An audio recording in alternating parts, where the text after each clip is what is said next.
give it a few minutes to flash over while I mix up some more. Finish off the hood, then any of the heavy body spots where we did body work, I'll go back over and put a little extra primer on that. That way any sand scratches can be smoothed out. It sure looks a lot better with primer, don't it? Paint and primer hide a multitude of sin. It looks good now. That looks good. Here we are, mixing up some more. You know, some of your body work spots, which really, they came out good. Sometimes there'll be some scratches that got left behind because really we're not trying to do a super professional job on this, but really I hit all this pretty good. There's not a lot of sand scratches showing. But any of the heavy body work spots, I'm going to put one more coat on with whatever's left after I get the hood done. Really, this thing's looking really good. What grit sandpaper did you sand it down with?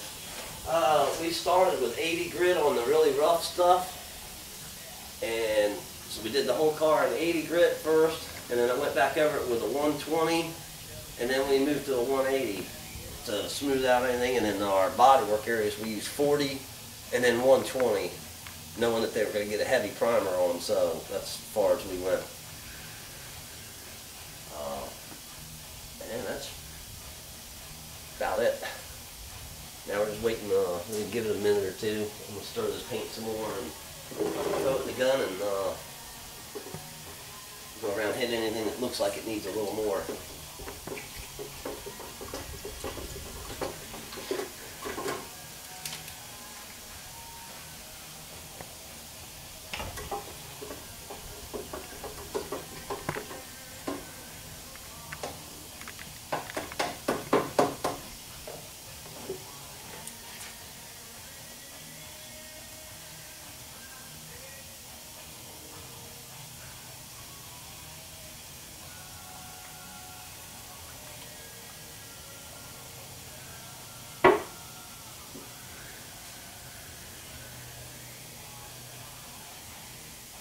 A lot of people want strain primer. I strain everything. Strainers are still free.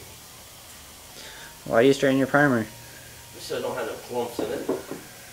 And it happens. I've seen, I bought brand new paint that's $400 some a gallon that had clumps of dirt in it. And it's like, good thing I'm straining it. Any of the paints you buy, there's always a chance of something in it. So just strain it, be on the safe side. You get a piece of dirt in your gun and it clogs your gun up and then the spray pattern's nasty. Or it spits it out finally and it lands all over your paint job. So anytime before I paint, I'll go through and give the gun a thorough cleaning. If I'm just priming, not so much. But I know that the next thing I'm doing is painting, so when I'm done here, I'll pull the gun down. It'll get soaked and cleaned and scrubbed real good, and because I know the next thing I'm doing is painting, so don't want no clumps of primer or any other paint coming out of it.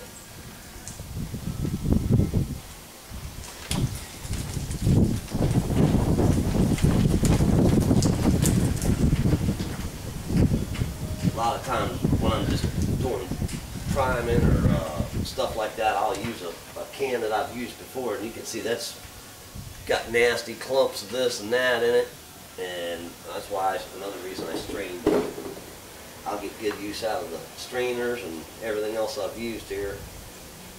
On a custom paint job, I would be using a nice clean can for everything, from the primer to the paints, where this is just a stock car, it'd be fine.